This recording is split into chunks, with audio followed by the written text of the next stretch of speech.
Mi experiencia con brujas. Desde que soy escritor de Reddit, que ya va a ser un año, he investigado casos de personas que han tenido experiencias con brujas. He logrado recopilar casi 50 testimonios.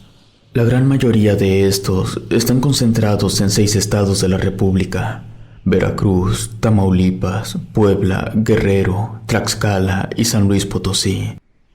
De hecho, el primer caso que investigué para el canal era precisamente de una bruja en el estado de San Luis Potosí.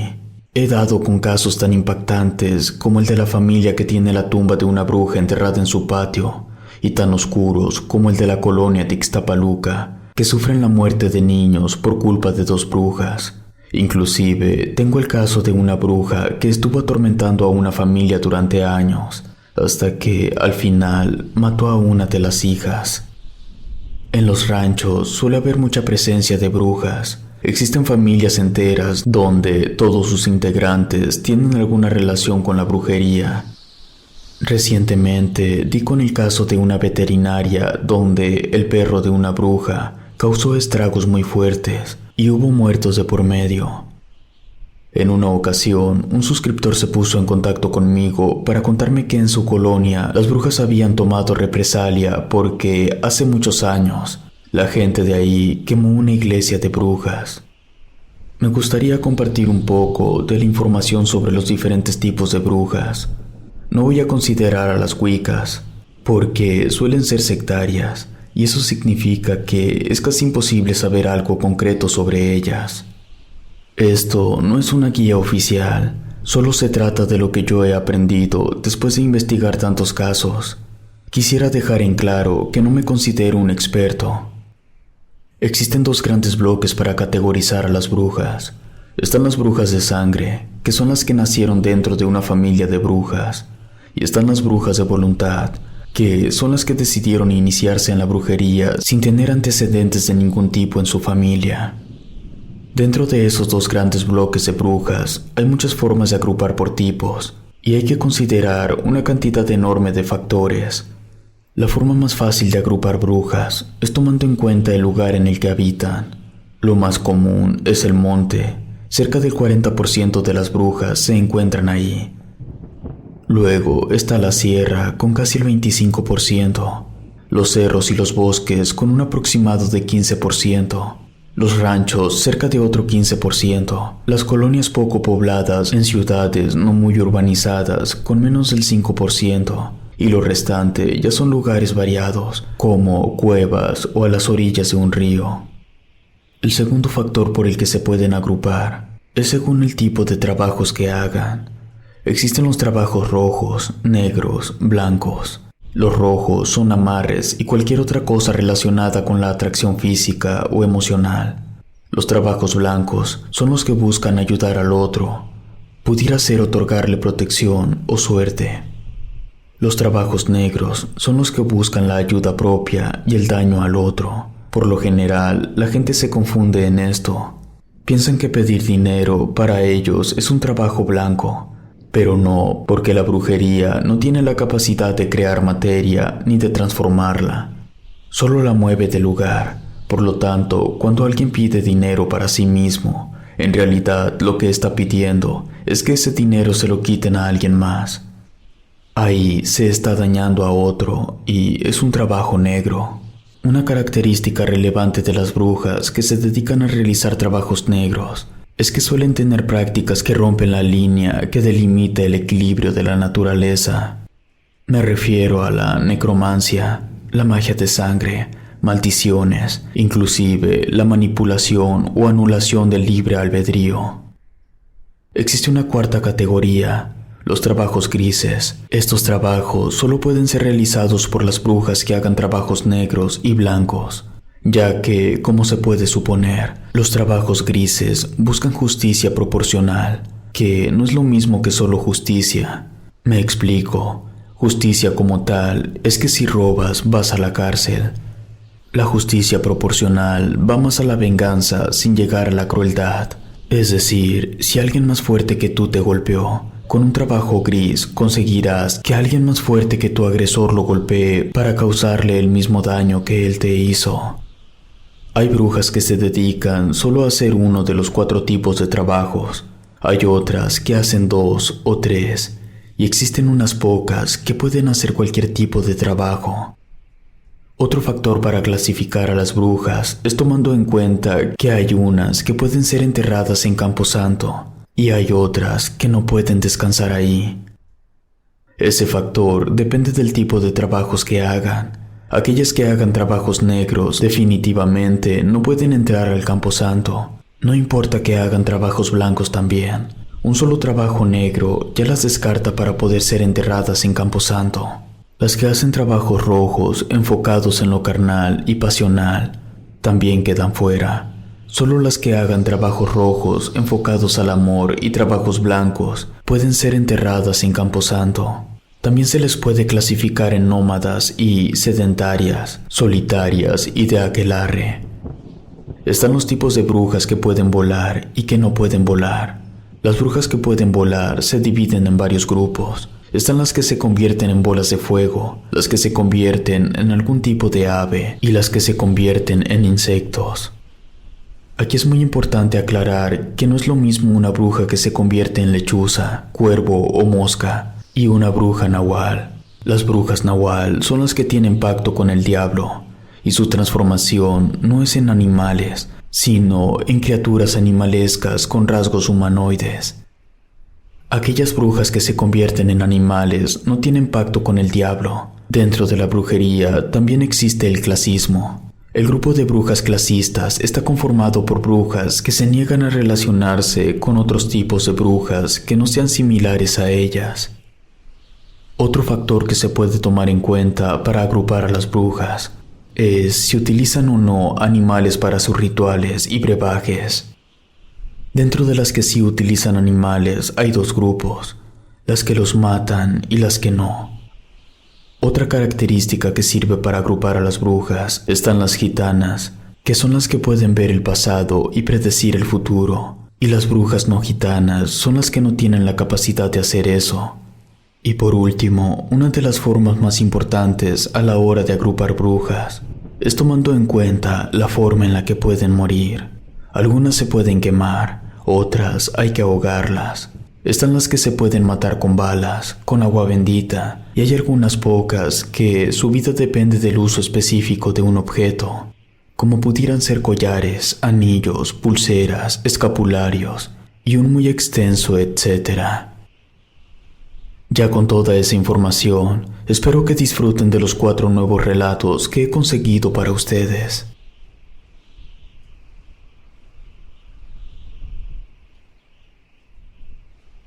Las 5 brujas de Hidalgo.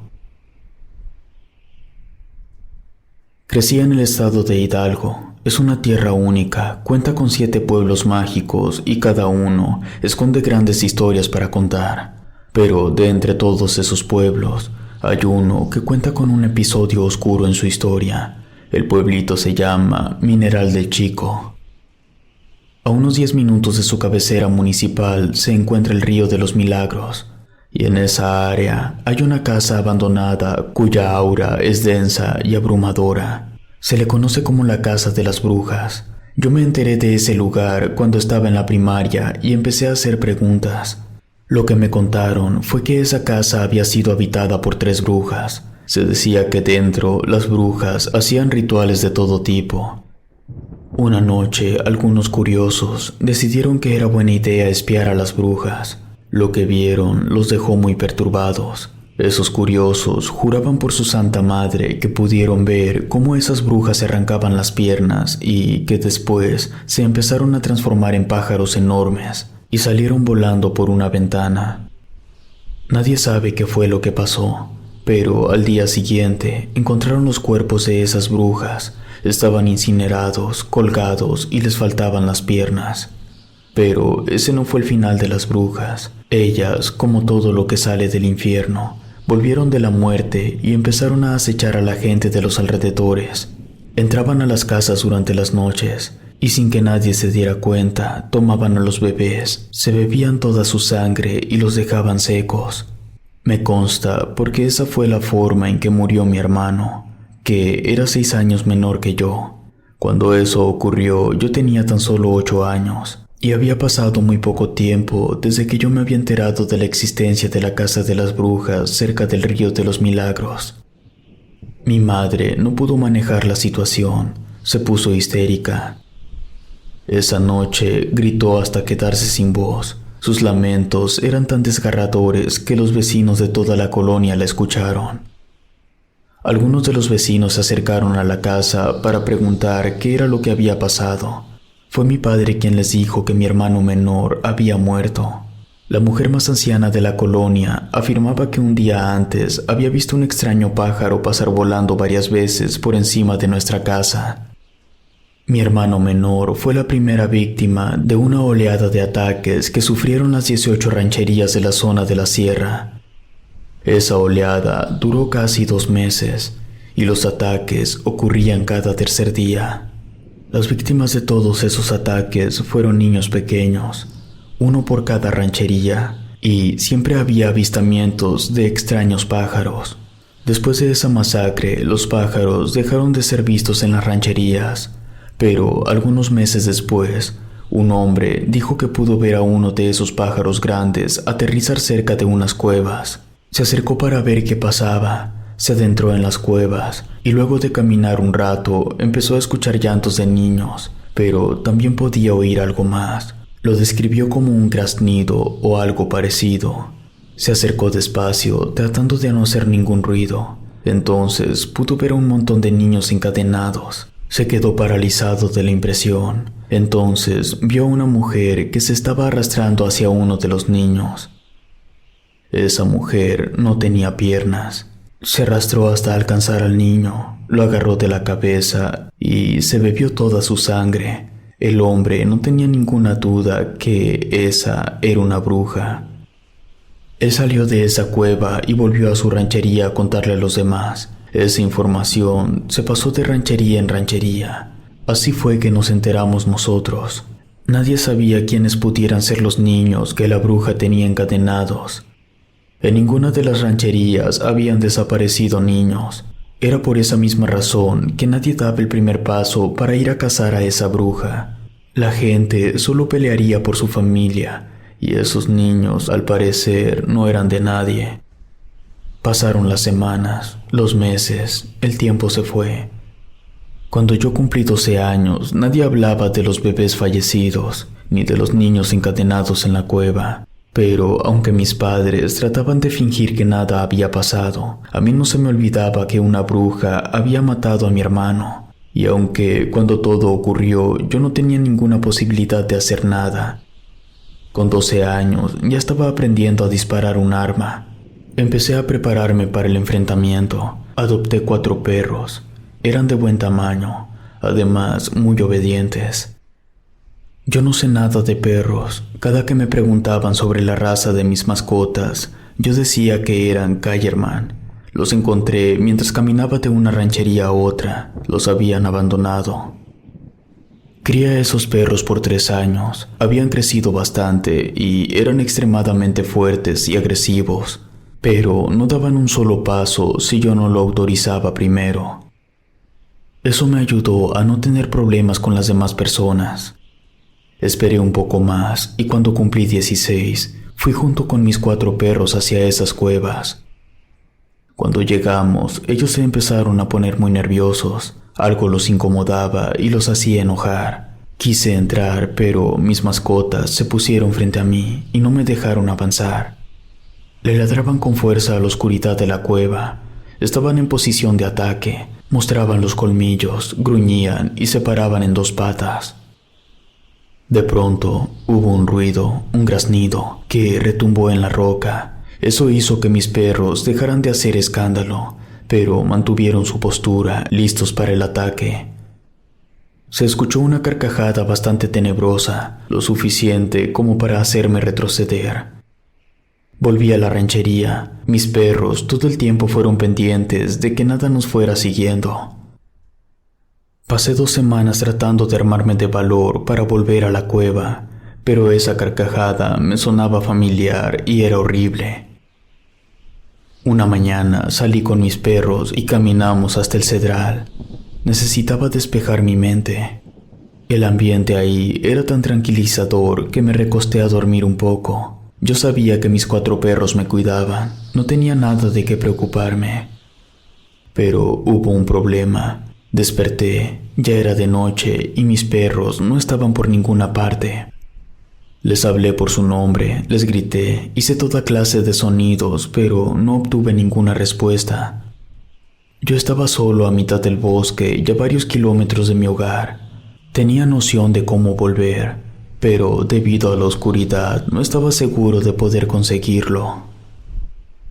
De todos modos, empecé a caminar de regreso. No podía quedarme ahí. Los árboles estaban muy callados, lo cual definitivamente no era para nada normal. Siempre hay ruidos, ya sea por animales nocturnos, insectos, o ya por lo menos del sonido de las hojas al ser movidas por el viento. La noche estaba fresca. Aún así me sudaban las manos. Sentía que en cualquier momento algo iba a salir de entre los árboles y me iba a atacar. Lo bueno fue que llegué a una zona despejada. Podía ver el cielo estrellado. Estaba pensando en qué iba a hacer cuando noté que no estaba solo. A lo lejos vi a una mujer. Por un instante pensé que podría tratarse de una bruja, pero esa mujer traía un bebé cargando y le estaba cantando. Era humana. Aún así, me parecía extraño que estuviera a mitad del bosque con su bebé. Quizá al igual que yo, también le había ganado la noche y estaba perdida.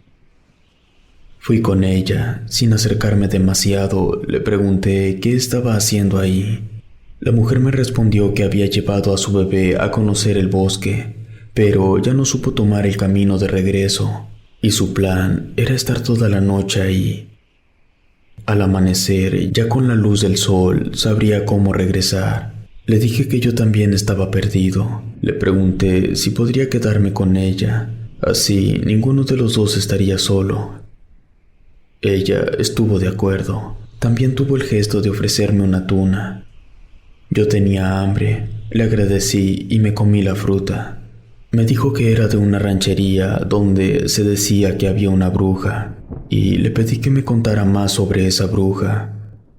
Decía que la bruja que habitaba en su ranchería era de un largo y antiguo linaje de brujas que venía desde Europa y que había llegado en un barco en épocas anteriores a la independencia. Esta bruja vivía en lo alto de un cerro y se la pasaba haciendo trabajos negros noche tras noche. Todo el tiempo le estaba haciendo algún mal a alguna persona. Además, tenía un extraño gusto por las yeguas. Se las robaba, las subía a lo alto del cerro, y aunque nadie sabía con exactitud qué les hacía, la versión aceptada era que se las comía. Se decía eso porque la bruja tenía la capacidad de convertirse en una yegua nahual. Todo eso era muy interesante y también intimidante. Le pregunté si de casualidad sabía cómo matarla. Me dijo que no, que en la ranchería sabían que las brujas podían morir porque cuando otra bruja se acercaba a la zona, se desataba una pelea que no se detenía hasta que una terminara muerta, y siempre ganaba la bruja nahual del cerro. También le pregunté si su ranchería había sufrido la masacre de bebés que había ocurrido años atrás, pero me dijo que solo uno había muerto. Yo le conté lo que había pasado con mi hermano. Ella me comentó que su bebé tenía la misma edad que tenía mi hermano cuando ocurrió la desgracia, es decir, 2 años. En ese momento me mostró lo que llevaba en sus brazos. Me quedé helado. Estaba cargando un montón de trapos envueltos en más trapos. No estaba seguro de qué estaba pasando. Quizá la mujer había enloquecido, o quizá la situación era mucho peor. Con la voz cortada, le dije a la mujer que no había ningún bebé, que lo que ella me estaba mostrando eran un montón de trapos. La expresión de la mujer cambió de repente, se volvió inexpresiva. Su piel palideció y luego de su boca salió un sonido como de caballo. Empecé a retroceder muy asustado. La mujer dejó caer al suelo los trapos. No dejaba de mirarme sin parpadear. Luego su cabeza se empezó a transformar. Iba creciendo de tamaño. Su nariz y boca se fueron haciendo más grandes y los ojos se le empezaron a hinchar. Observé todo eso horrorizado mientras seguía dando torpes pasos hacia atrás. Ninguna otra parte de su cuerpo cambió, solo su cabeza. La criatura relinchó con fuerza. Entonces di la vuelta y comencé a correr lo más rápido que pude. La bruja me estaba persiguiendo. Podía escuchar sus pasos. Corrí sin detenerme. Ni siquiera supe en qué momento ya nadie venía detrás de mí. Logré volver a casa, pero a los 3 días empecé a tener problemas que nunca antes había tenido. Primero fue el repentino y agudo dolor de cabeza. No se me quitaba con nada. Yo comía bolillo, caldo de papa, semillas e incluso tomé vinagre blanco, pero el dolor de cabeza seguía ahí. Cada día el dolor iba en aumento. Llegó a tanto que yo ya no podía dormir. Me dio insomnio. El simple hecho de parpadear hacía que me dieran punzadas. No podía dormir porque si mantenía los ojos cerrados por más de 1 minuto, el dolor se volvía insoportable. Estaba muy irritado. Le dije a mis padres que no podía dormir por el dolor de cabeza.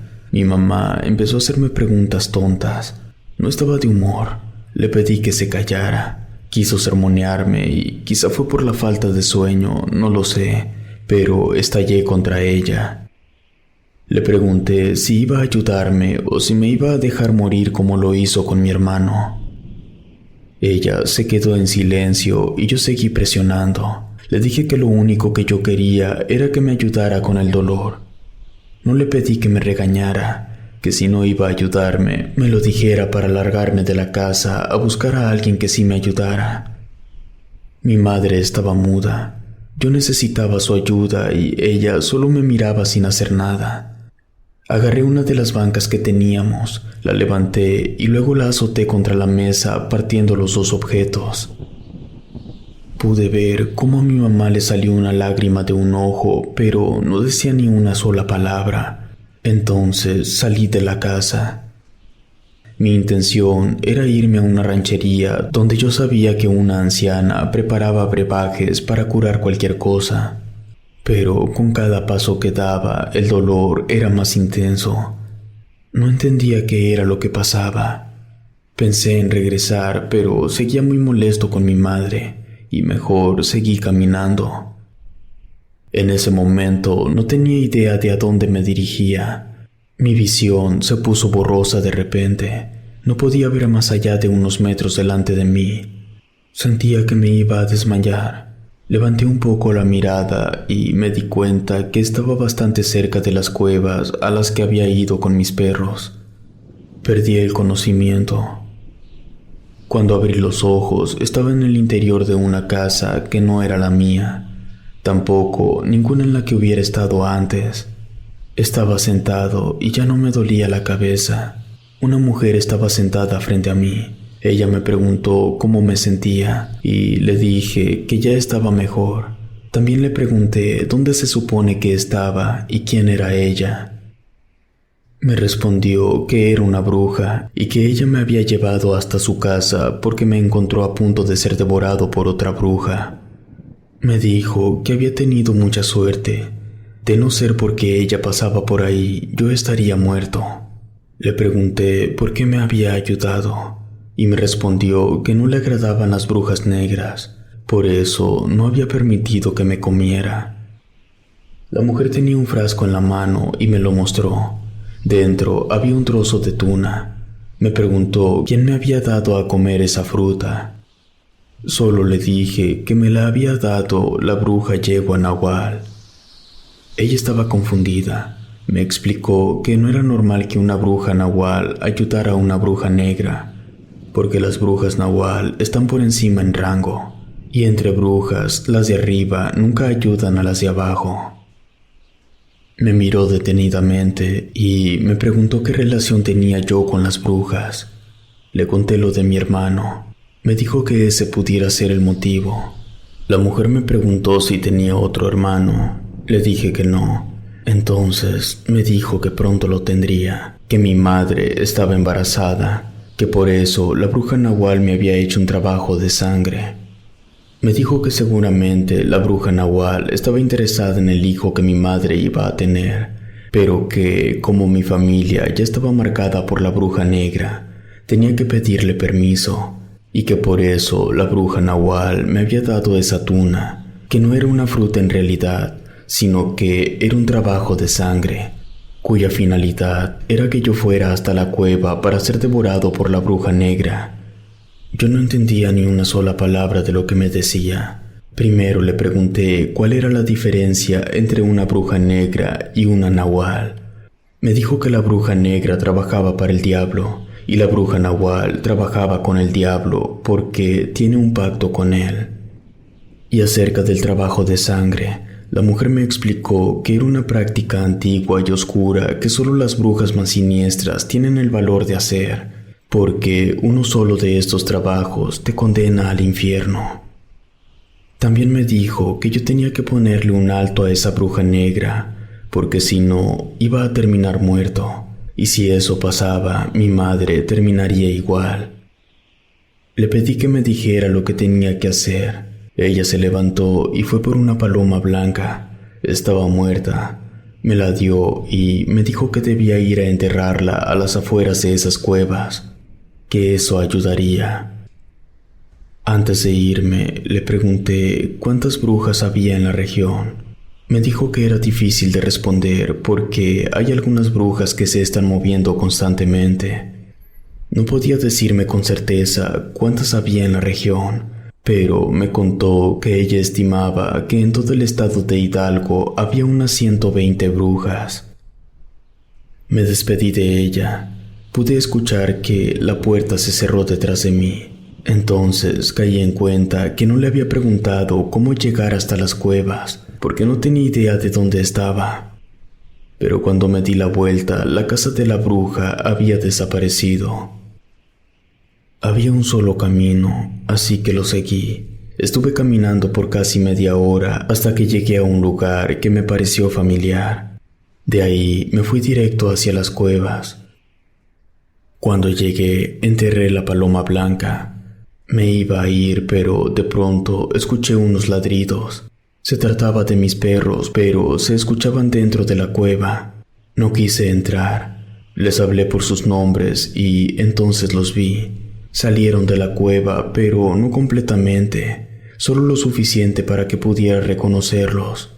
Esos ya no eran mis perros. Por su estado me di cuenta que estaban muertos, pero aún así caminaban y ladraban. Luego 3 mujeres salieron de la cueva. Tenían solo medio cuerpo. Se estaban arrastrando.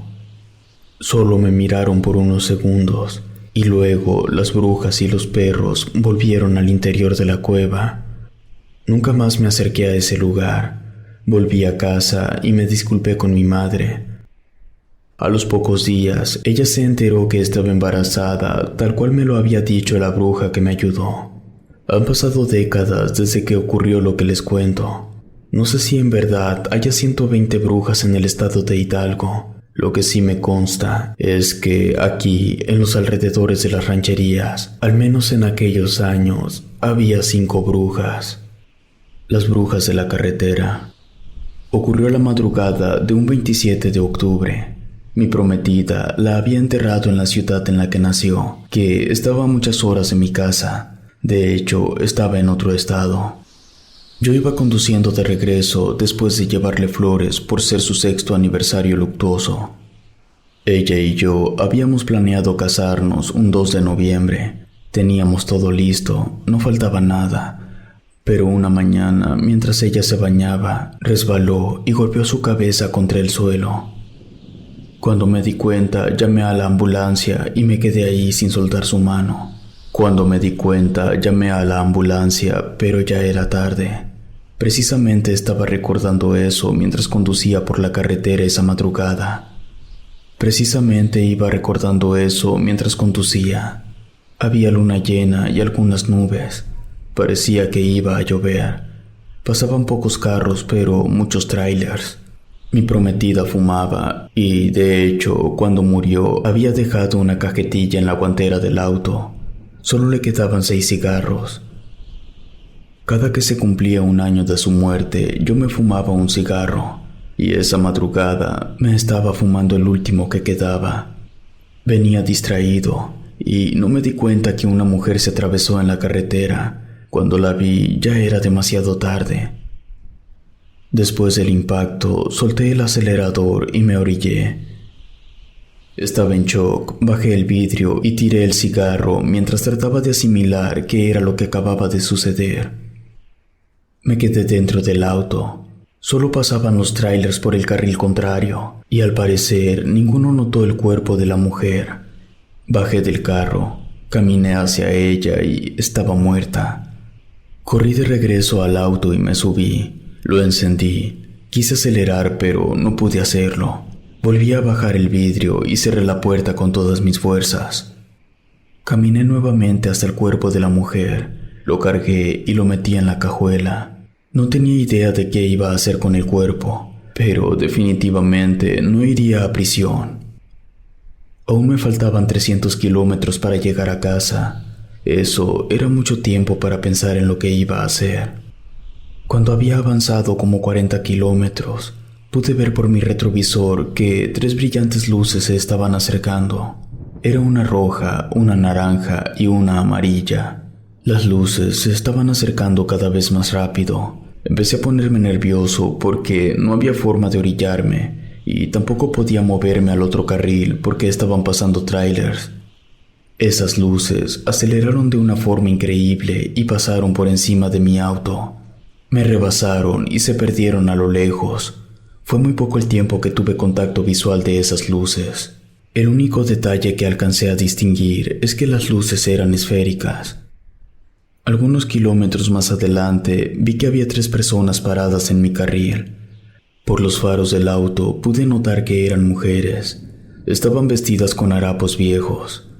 Hice sonar el claxon del auto, pero me ignoraron. Entonces aceleré para que se quitaran, pero no se movieron. De hecho, empezaron a caminar en mi dirección. Los ojos de esas 3 mujeres empezaron a brillar. A una le brillaron de color rojo, a otra de color amarillo y la tercera de color naranja. Me asusté, puse el auto en reversa, pero las mujeres empezaron a correr hacia mí. Una se acercó demasiado, luego brincó y cayó en el parabrisas. El rostro de esa mujer era espantoso. No tenía dientes y su expresión era de una inquietante sonrisa de oreja a oreja. Esa mujer golpeó en el parabrisas. Se quería meter al auto. No tuve otra opción más que poner el auto en marcha hacia adelante y pisar a fondo. La mujer que iba en el parabrisas no pudo sostenerse y cayó por un costado del auto.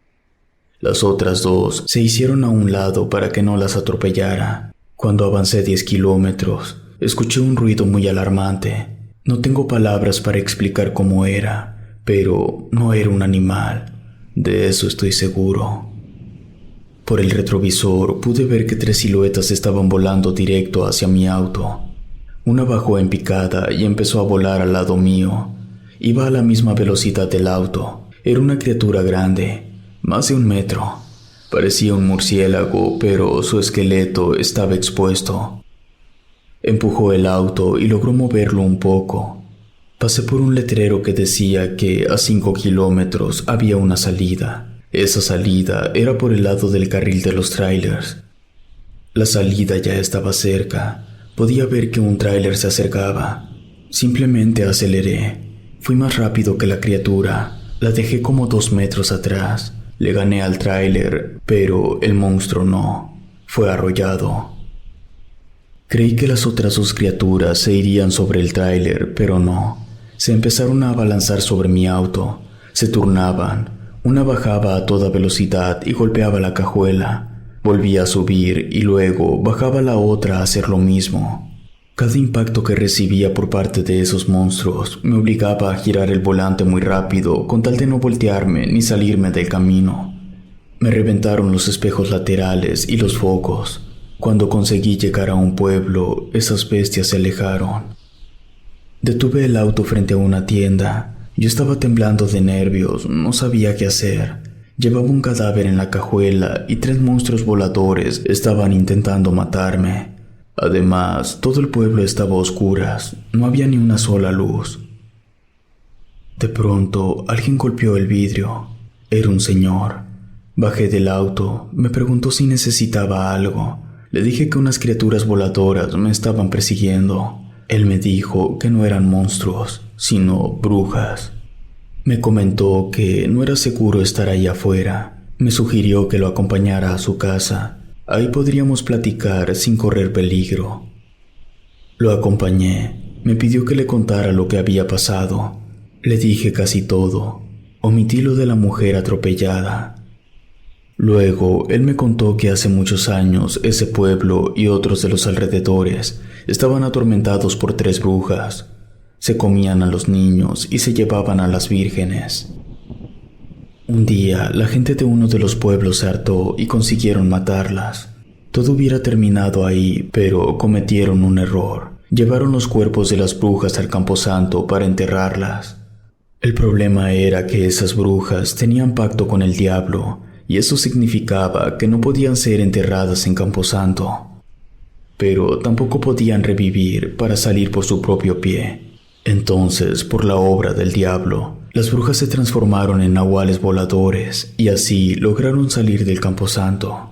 Me dijo que esas criaturas que me habían perseguido eran los cadáveres de las brujas convertidos en nahuales. Por eso su apariencia de calavera. Después de contarme eso, el señor se puso muy serio y me dijo que las brujas de monte no atacan solo porque sí. Yo debía tener algo que ellas querían. Me preguntó si tenía alguna idea de qué pudiera ser. Lo primero que pensé fue en el cuerpo que yo llevaba en la cajuela del auto. Quería decirle, pero en ese momento volví a escuchar el inquietante ruido que hacían las brujas. El señor, con una seña, me indicó que no hiciera ni un solo ruido. Entonces el quejido se volvió a escuchar afuera, pero ya estaba más cerca. De forma muy cuidadosa, él caminó hasta la ventana, movió un poco la cortina y se asomó. Sin voltear a verme, me dijo que ojalá yo supiera cómo disparar, porque íbamos a salir a ahuyentar a las brujas. Yo nunca había sujetado un arma. Además, le comenté que él me había dicho que esas brujas ya no estaban vivas. En realidad, no entendía cuál era la idea de salir a dispararles si no podíamos matarlas.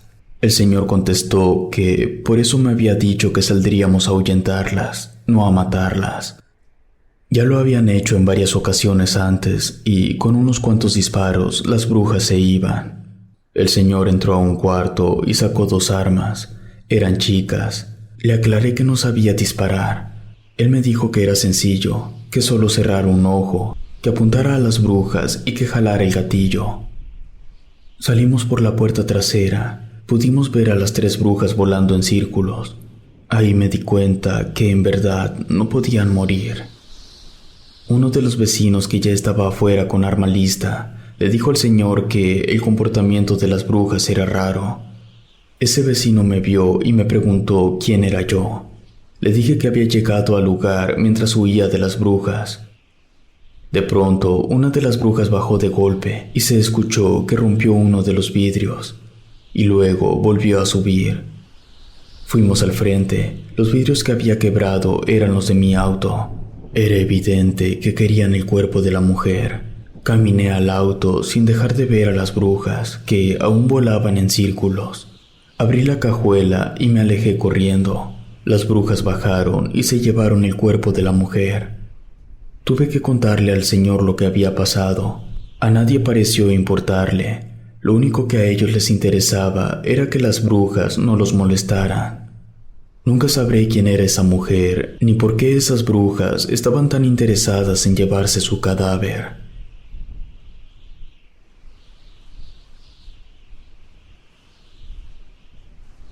Pilares humanos. Nací en el Distrito Federal. Mi padre trabajaba en la construcción para el sindicato y mi madre se dedicaba al hogar. Recuerdo mi infancia. Salía en las mañanas a comprar tortillas. En la calle podía ver a los hombres usar sombrero. Nunca faltaba un grupo de músicos cantando las mañanitas. Por lo general me encontraba a don Canuto. Era un señor mayor, viudo, era barrendero. Cuando volvía a casa con las tortillas, mi madre ya traía puesto su mantil de flores y estaba limpiando la casa en lo que se calentaba el agua para preparar el café de mi padre. No tuve carencias, ni de dinero, ni de afecto.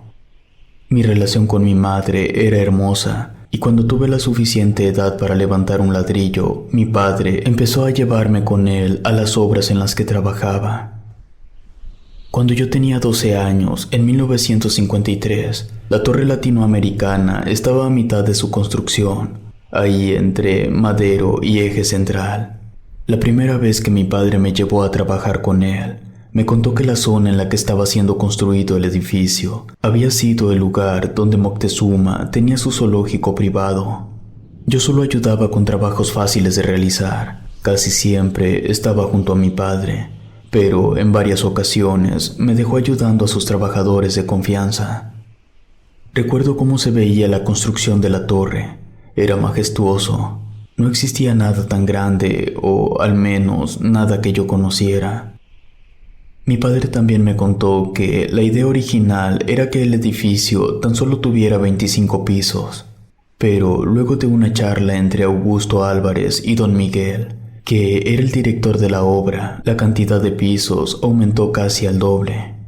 Menos de un año después de que yo empecé a trabajar en la Torre Latinoamericana, en mayo del 53, hubo un incendio que cubrió 2 de los pisos que estaban casi arriba. Ahí comenzaron las situaciones extrañas. Oficialmente se dijo que solo había 7 personas lesionadas, pero yo estaba en el edificio cuando ocurrió todo. Murieron 4 personas. Además, por lo que yo oía de los trabajadores, tengo la impresión de que el incendio fue ocasionado con la intención de que hubiera muertos. Mi padre tachó 4 nombres de su lista. Se contrataron a 4 personas, pero los cuerpos nunca salieron del edificio. Fueron llevados a los niveles subterráneos, que, por cierto, son 3 sótanos los que sostienen la torre. En su momento, no supe a ciencia cierta qué fue lo que le hicieron a los cuerpos de los fallecidos, pero, según escuché, los escondieron, por así decirlo, bajo el suelo del sótano más inferior. En fin, yo fingí que no había escuchado nada y no hice ni una sola pregunta a ninguna persona, pero volvió a ocurrir. Tiempo después, en el 54, algunos trabajadores se susurraban presunta información sobre que ya habían bajado otro cuerpo a los sótanos. Decían que lo habían traído de otro lado, que no era un trabajador de la obra. Yo lo hubiera dejado pasar, pero esa mañana no vi a don Canuto, y durante 2 semanas más no lo vi. Quizá fue muy aventurado de mi parte suponer que la ausencia del señor barrendero y los rumores de la obra estaban relacionados, pero mi mente de 14 años creyó que eso era más que suficiente como para preguntárselo directamente a mi padre.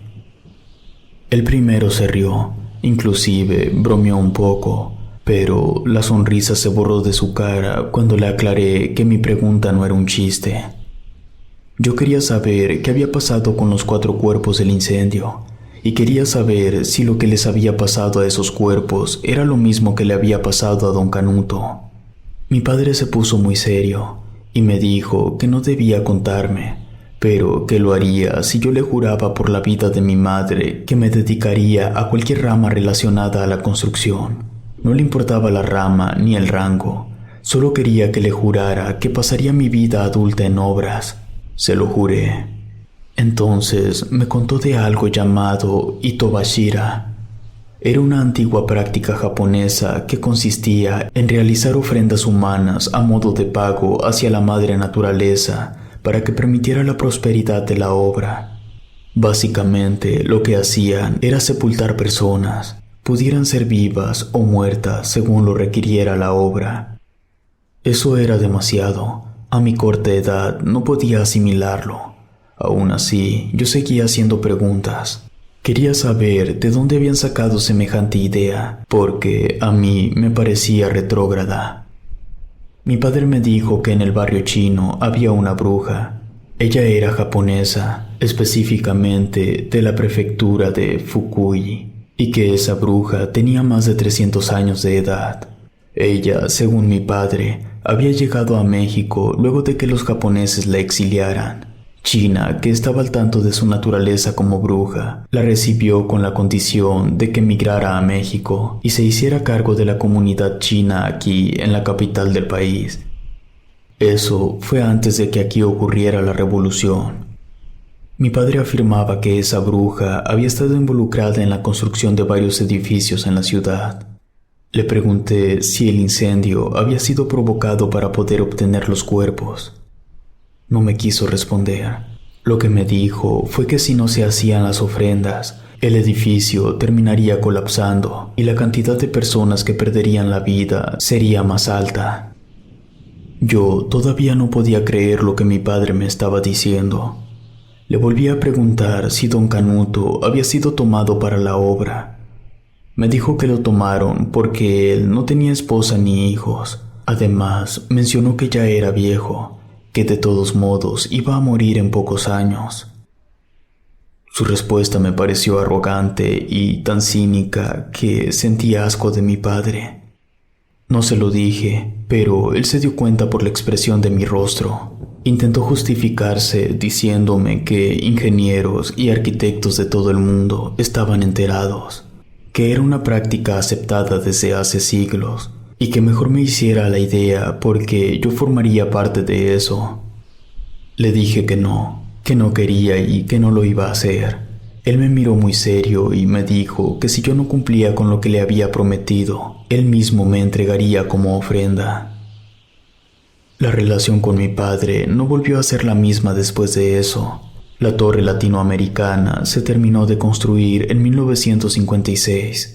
Después de eso, mi padre y yo fuimos a trabajar en la obra del mercado Jamaica, que estaba en su última fase.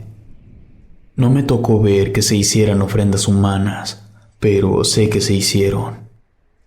En 1957 hubo un fuerte terremoto. Muchísimas construcciones sufrieron daños, pero la torre latinoamericana quedó intacta y el casi terminado mercado Jamaica tampoco sufrió daños. Recuerdo muy bien que mi padre alardeó al respecto. Dijo, por eso se hacen ofrendas, la bruja no miente. Ese mismo año fue aperturado el mercado Jamaica. Después de eso tuve la edad para entrar a la universidad y me fui de la ciudad para estudiar arquitectura. Fueron 5 largos años. Me gradué en el 62. Cuando volví a casa de mi padre ya no podía trabajar, estaba enfermo de cáncer, no había nada que hacer por él. En su lecho de muerte fui con él y le dije que se merecía todo lo que le estaba pasando. Mi madre me corrió de la casa y nunca volví a hablar con ella. Al siguiente año conseguí trabajo como ayudante de un arquitecto. Se iba a construir el Museo Nacional de Antropología. La obra ya tenía casi 2 meses de haber iniciado cuando yo entré. Yo sabía que en algún momento se harían las ofrendas humanas. Lo único que yo estaba deseando era no enterarme, o por lo menos no tener que participar. Por desgracia, ocurrió y yo tuve que involucrarme para conservar mi trabajo. Yo, junto a otra persona, fuimos a la Plaza Garibaldi, y a sus alrededores, en la tarde-noche, yo solo iba conduciendo. Buscábamos personas que, a simple vista, notáramos que tenían necesidad de conseguir dinero. Íbamos en un camión blanco, sin ningún logotipo. La persona que iba conmigo les hacía la oferta. Debían aceptar presentarse de inmediato. En total, reclutamos a 8 personas, solo varones.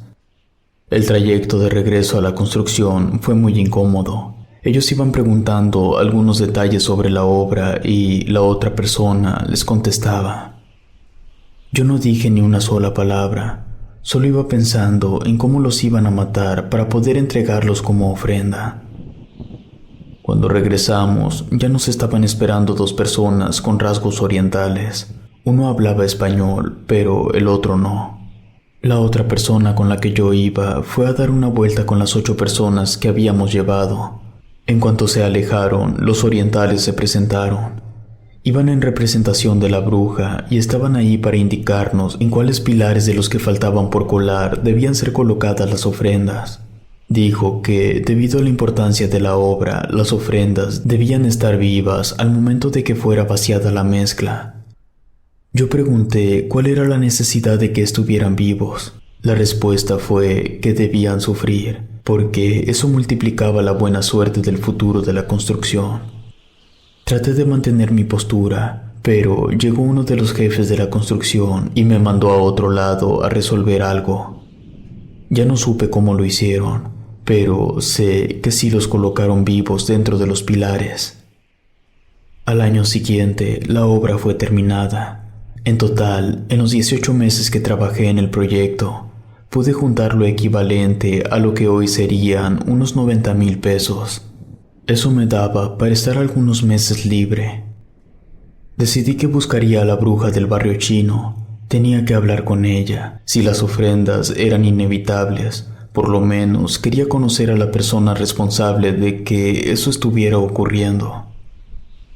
Estuve yendo todos los días al barrio chino hasta que encontré a los dos tipos que habían ido a la obra. Me presenté. Ellos no se acordaban de mí. Les conté que yo había trabajado en la Torre Latinoamericana, en el Mercado Jamaica y más reciente en el Museo Nacional de Antropología. Les dije que quería hablar con la bruja. El que sí hablaba español me preguntó por qué deberían llevarme con ella. Le dije que mi padre había dedicado toda su vida a la construcción y que yo estaba siguiendo el ejemplo de mi padre y que podía estar seguro que mis hijos también seguirían la tradición. Les conté que mi padre me había hablado de la bruja y que murió sin poder conocerla, que yo solo quería cumplir aquello que mi padre no había podido. Después de un tiempo lo convencí y me llevó con ella. Atravesamos muchos corredores y puertas. En el camino le pregunté cómo se llamaba la bruja. Me dijo que su nombre era Akari, pero que ese nombre era japonés. Y por eso todos en el barrio le decían Yun, que en aquel entonces era el nombre más común entre las mujeres chinas. Llegamos a una habitación muy extraña. No tenía focos. Entre el suelo y ambas paredes de los costados había pedazos de madera cubiertos de fuego. Eso era lo que iluminaba la habitación. Al fondo de la habitación estaba la bruja. Portaba una vestimenta blanca que le cubría cada centímetro de su cuerpo. Su cabeza estaba cubierta por una capucha del mismo color.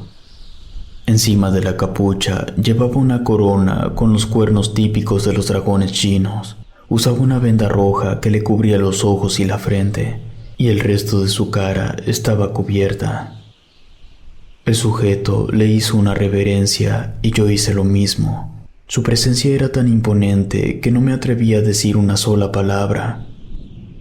Luego de hacer la reverencia, me quedé de pie observándola durante unos segundos y luego di las gracias. El sujeto y yo salimos de esa habitación y empezamos a caminar de regreso. Él estaba sorprendido de que yo no le hubiera hecho ninguna pregunta ni tampoco ninguna petición. Me preguntó si en verdad yo solo había querido mostrarle mis respetos. Esa no había sido mi intención, pero yo solo dije que sí. El sujeto me dijo que eso hablaba mucho del honor que mi padre me había inculcado y que la honorabilidad era algo que la comunidad china valoraba por encima de todo.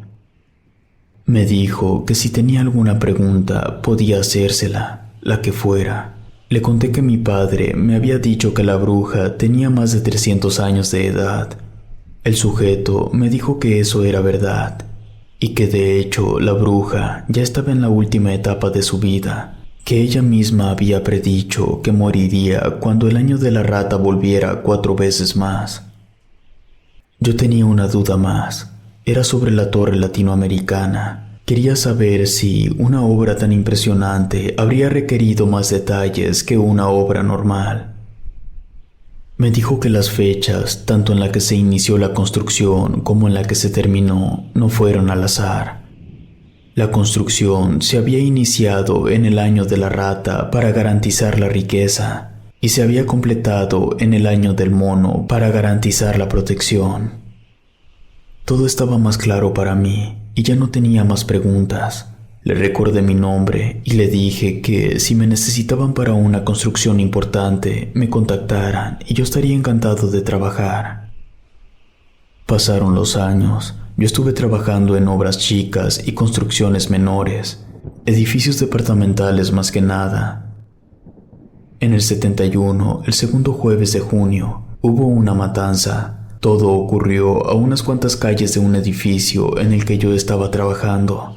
Recuerdo bien que había granaderos y policías bloqueando algunas avenidas. Inclusive vi un ataque. Las cifras de estudiantes fallecidos fueron descaradamente maquilladas. Hago mención de todo esto porque en 1976 trabajé en unas excavaciones que se hicieron en el exconvento San Jerónimo. Resulta que las religiosas habían solicitado un año antes que el gobierno expropiara el lugar para conseguir una mejor conservación del sitio, y por eso se iniciaron las excavaciones. Contrataron antropólogos, arqueólogos, historiadores y por supuesto arquitectos. Por eso yo andaba ahí. Cuando se terminaron de hacer las excavaciones y ya se iba a tapar todo para empezar con la restauración. Cuando se terminaron de hacer las excavaciones y ya se iba a tapar todo para empezar con la construcción, llegaron varias bolsas que tenían cuerpos dentro. El problema fue que los cadáveres parecían haber sido desenterrados. Su estado de descomposición era muy avanzado, de varios años. Cuando pregunté de dónde venían los cadáveres, me dijeron que eran de los últimos que quedaron en la fosa donde se habían ocultado muchos de los cuerpos de la masacre del 71. La restauración del lugar concluyó en 1982. 3 años después, en el 85, hubo un gran terremoto. Decenas, si no es que cientos de edificios colapsaron y miles más sufrieron daños considerables, pero hubo un edificio que permaneció inmutable: la Torre Latinoamericana. En 1988 me contrataron para ayudar a darle continuidad a una obra que había sido detenida luego del terremoto. Torre Caballito, así se llamaba el proyecto. La gente que trabajaba para la bruja del barrio chino fueron los que me recomendaron, ya que era una construcción importante, porque ahí serían puestas las oficinas del SAT. Cuando me presenté al lugar, el sujeto del barrio chino ya estaba ahí. Yo le pregunté qué era lo que había pasado. Me contó que el proyecto estaba listo para iniciar desde 1976, pero hubo muchas diferencias entre el sindicato que estaba al servicio de la bruja y los jefes de la obra, que eran nuevos en el mundillo. Entonces, en cuanto se les dijo de los pilares humanos, se negaron rotundamente. Varios años después, se contrataron a otras personas que se hicieron cargo de la obra, pero antes de hacer la ofrenda ocurrió lo del terremoto del 85. Fue por eso que la construcción estaba desprotegida. Las losas de hormigón prensado se dañaron y la obra quedó en pausa otra vez. Yo le pregunté si ya tenían a las personas para la ofrenda. Me dijo que no serían vivos, solo cadáveres, y que ya los tenían.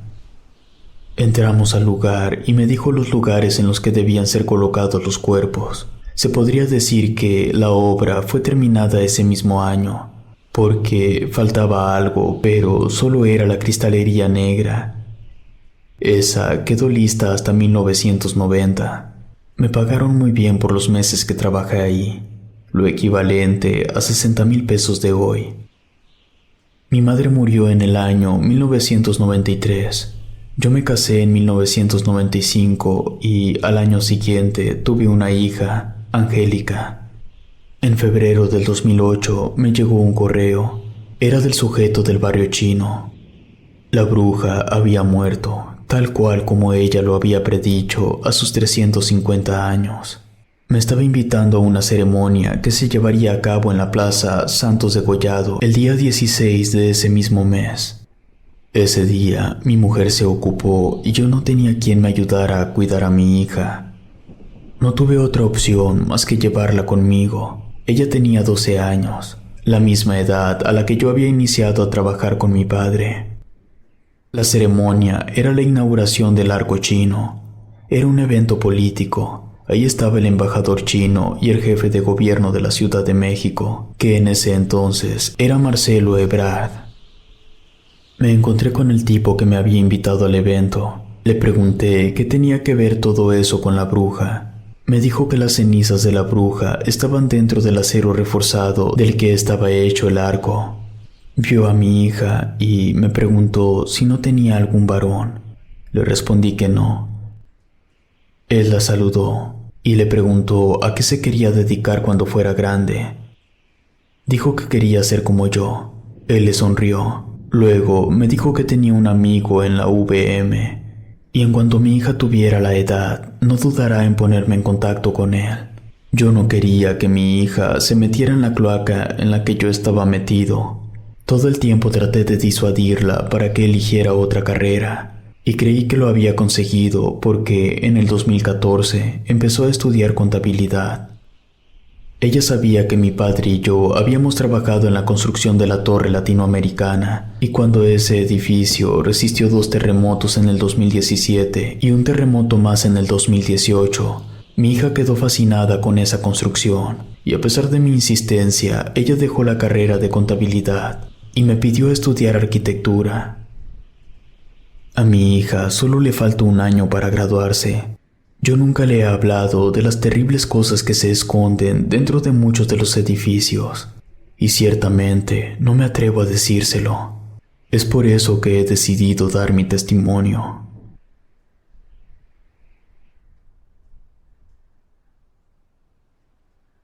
El caso de la bruja.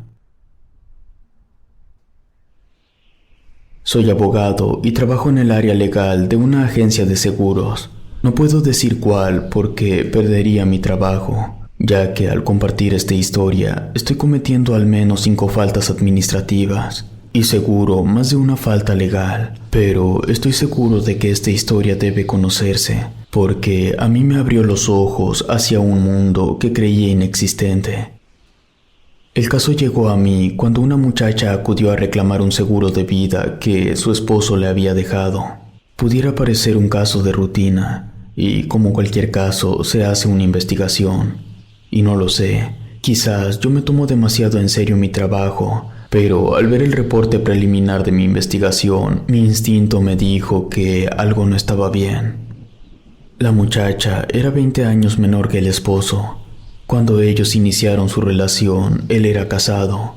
Él pidió el divorcio a su esposa, pero el seguro de vida y su testamento no lo cambió. Pasaron los meses, y un lunes por la mañana, a las 10:32, él acudió en compañía de la muchacha a la agencia de seguros a cambiar los beneficiarios. Retiró a su exmujer y a sus 3 hijos también. El 100% del seguro de vida lo puso a nombre de la muchacha. Ese mismo día, ellos se casaron. 5 meses después, el señor desapareció. Al paso de 3 años y, según el artículo 705, el juez, a instancia de la parte interesada, que en este caso era la muchacha, declaró la presunción de muerte. Se leyó el testamento. Este tenía estipulado que todos sus bienes pasarían a ser de su esposa e hijos. La cuestión es que él no especificó nombres, solo decía esposa. Al momento de su desaparición y posterior declaración de presunta muerte, su esposa era la muchacha, por lo tanto, ni a su exmujer ni a sus hijos les tocó nada. Expuse todas esas observaciones para que el pago se pospusiera hasta hacer una investigación a profundidad y se determinara que no había nada que sugiriera que la muchacha había manipulado a su difunto esposo para alterar la asignación del beneficiario del seguro de vida. Se agendó una reunión entre la muchacha y la agencia de seguros. Yo aproveché el tiempo para indagar. Lo primero que me encontré es que la muchacha no había solicitado una búsqueda. Hizo el reporte de la desaparición. La policía hizo lo suyo y al no encontrar al señor ni su cuerpo, la investigación se cerró y la muchacha nunca intentó que alguna otra instancia buscara a su esposo. Ahí empecé a sospechar que quizá ella tenía algo que ver con la desaparición del señor. También me puse en contacto con la exesposa y los hijos. Ellos decían que la muchacha había embrujado al señor. No eran acusaciones banales. La familia del señor, todos, estaban convencidos de que esa muchacha practicaba la brujería. Lo que me contaron fue que el señor siempre había sido un hombre honesto, amable con todos, jamás tuvo un problema con nadie. Toda su familia y amigos lo respetaban. En una ocasión, él tuvo que viajar a Veracruz por cuestiones de trabajo. Un viaje que era solo de 2 o 3 días se prolongó por 2 semanas. Cuando regresó, lo hizo con la muchacha. La llevó a la casa, le dijo a su mujer y a sus hijos que él se iría de la casa para estar con ella. No quería que nadie lo buscara. Pidió el divorcio, se habían casado por bienes separados. Solo le dio la mitad de lo que había adquirido después del matrimonio. Los hijos ya tenían la mayoría de edad y simplemente se desentendió de ellos. Se aisló de su propia familia. No contestaba las llamadas ni los mensajes, ni siquiera los de su madre o hermanos. Nadie sabía nada de él. De hecho, no supieron en qué momento desapareció. Su ex esposa e hijos volvieron a saber de él cuando les llamaron para la lectura del testamento. Un comportamiento así, un cambio tan brusco, definitivamente no era normal. Algo estaba pasando. Era evidente que lo había manipulado. Es fácil entender que dejara a su esposa por otra mujer de la mitad de la edad. Inclusive, podría decir que deslindarse de sus hijos entraría en lo que se puede categorizar normal en esos casos. Pero lo que no me hacía ningún sentido es que se aislara de todo el mundo solo por una muchacha a la que conoció en un viaje. Llegó el día de la audiencia con la muchacha. La forma en que vestía, su imagen y presencia eran raras. Daba mala vibra. Tenía una falda de tablones verde con negro. Su blusa era negra y ajustada. Usaba 3 collares, uno en forma de pentagrama, otro con la figura de una cabra, y uno tenía una piedra extraña. Estaba tatuada del cuello. No sabría describir el tatuaje porque nunca había visto nada parecido.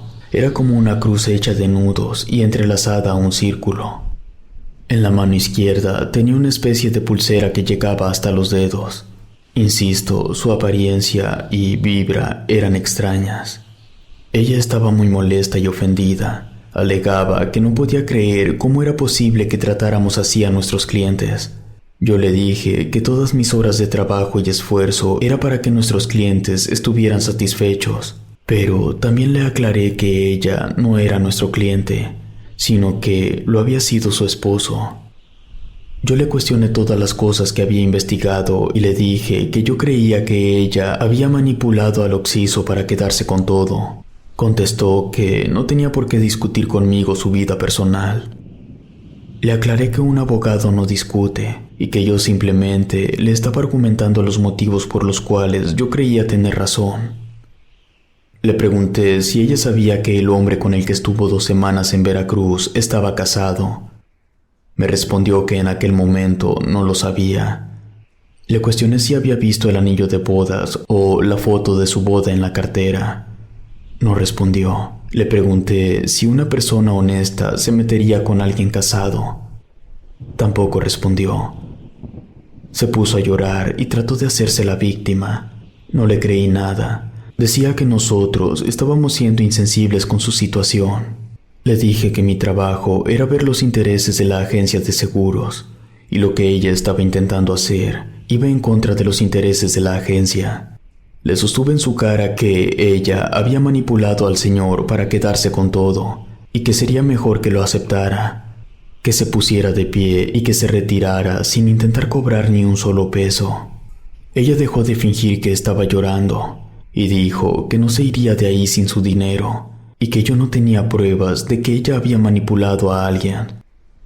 Le dije que yo no podía evitar que cobrara el dinero, pero le aclaré que si ella tomaba el dinero, yo me aseguraría que la ex esposa iniciara una investigación que la vinculara a proceso bajo la sospecha de estar relacionada con la desaparición del señor.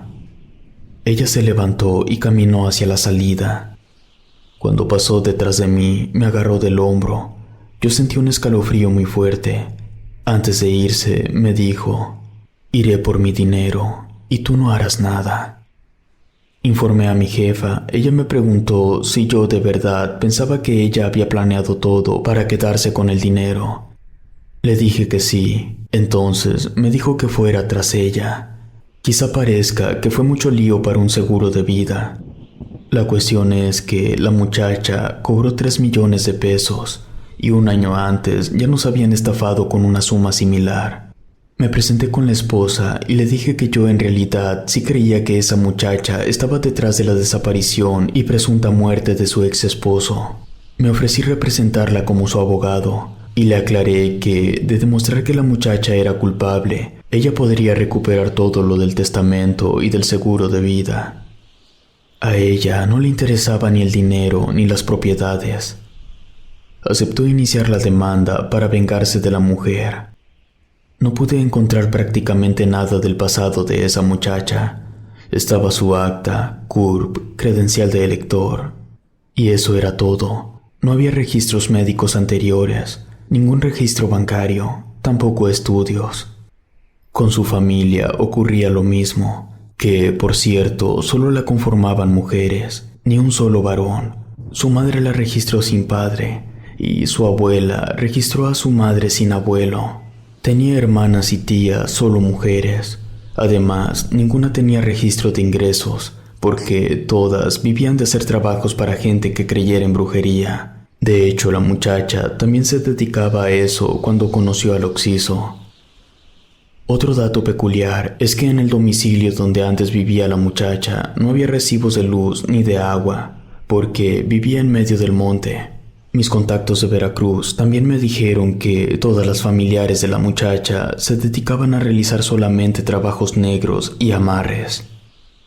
Algo más que me pareció curioso es que no había actas de defunción en su familia. Estaban los registros de cuando habían nacido todas, pero no había registros de que hubiera muerto ninguna. Yo sabía que al menos una de sus hermanas había muerto, porque eso lo investigaron mis contactos en Veracruz. Mientras todo el proceso estaba transcurriendo, yo tuve problemas en casa. De la nada me aparecieron 3 plagas: moscas, cucarachas y mosquitos. No importaba lo que yo hiciera, mi casa estaba repleta de esos bichos. Fumigué en más de una ocasión y todos los bichos morían, pero de la nada aparecían más y más. Me dieron fecha para presentar la demanda ante un juez y yo no tenía nada sólido. La única opción que me quedaba era tratar de intimidar a la muchacha para que confesara, y así yo evitaría perder la demanda. Fui a su casa. Apenas iba a tocar la puerta cuando se abrió sola.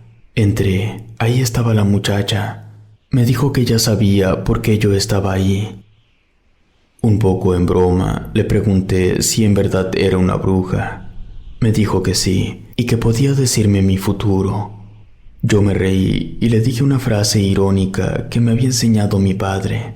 Y ella, no sé cómo, me dijo que precisamente esa frase yo la había aprendido de mi padre.